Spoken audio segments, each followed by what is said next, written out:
Assalamualaikum warahmatullahi wabarakatuh. Perkenalkan, nama saya Siti Kartikasari, mahasiswa program studi manajemen bisnis Sekolah Tinggi Ilmu Manajemen IMI Ciputat. Pada kesempatan kali ini, saya akan membahas tentang strategi promosi pemasaran. Apa itu strategi promosi pemasaran? Promosi sendiri merupakan salah satu dari strategi pemasaran. Promosi memiliki tujuan mengajak konsumen agar membeli produk atau jasa yang ditawarkan. Dapat disimpulkan bahwa strategi promosi pemasaran merupakan salah satu cara memperkenalkan dan menawarkan produk atau jasa guna mencapai tujuan penjualan. Ada 6 pilar strategi promosi pemasaran. Yang pertama, strategi pengeluaran promosi. Yang kedua, strategi bauran pemasaran. Yang ketiga, strategi pemilihan media. Yang keempat, strategi copy iklan. Yang kelima, strategi penjualan.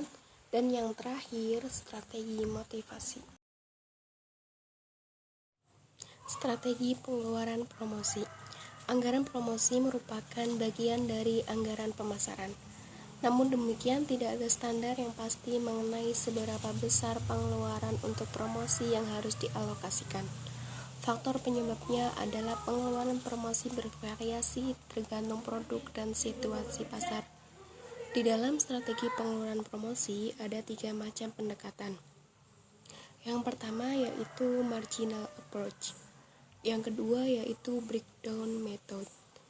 Dan yang terakhir yaitu build up method.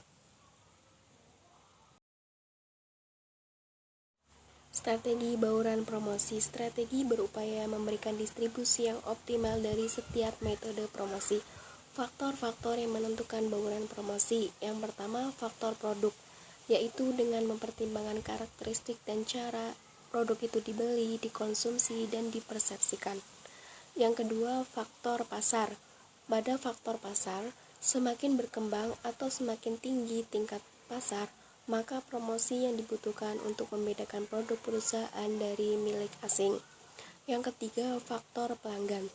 Apabila pelanggan rumah tangga lebih mudah dibuat dengan iklan, apabila pelanggan industri, maka perusahaan harus menggunakan personal selling. Yang keempat, faktor anggaran. Jika perusahaan memiliki dana promosi yang besar, maka peluangnya untuk menggunakan iklan yang bersifat nasional juga lebih besar.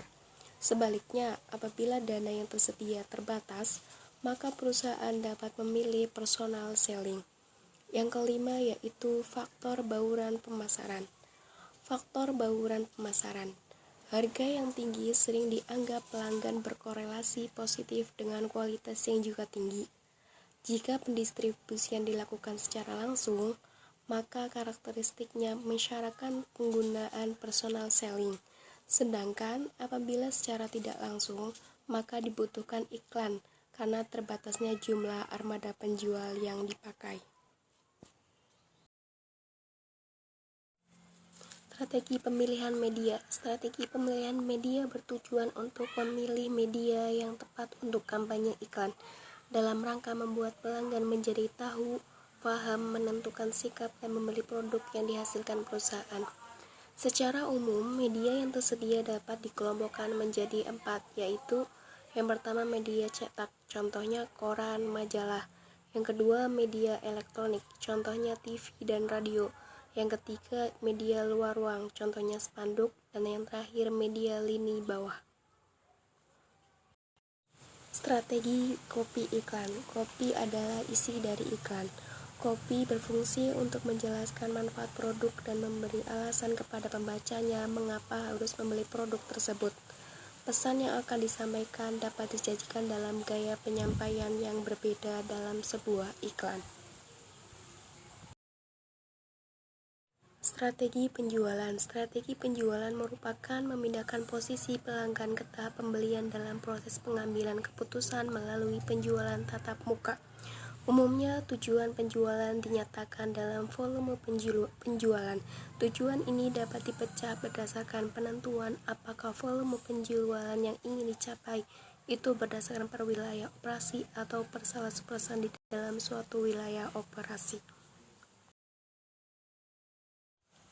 Strategi motivasi. Dalam strategi motivasi ini penting sekali diperlukan cara motivasi untuk memicu semangat konsumen dalam membeli produk yang ditawarkan dan juga untuk evaluasi pengukuran kontribusi salespeople. Wiraniaga dapat dimotivasi dengan menggunakan penghargaan berbentuk finansial maupun non-finansial. Finansial motivasi berwujud kompensasi uang, sedangkan motivasi non-finansial biasanya dalam bentuk program evaluasi kerja.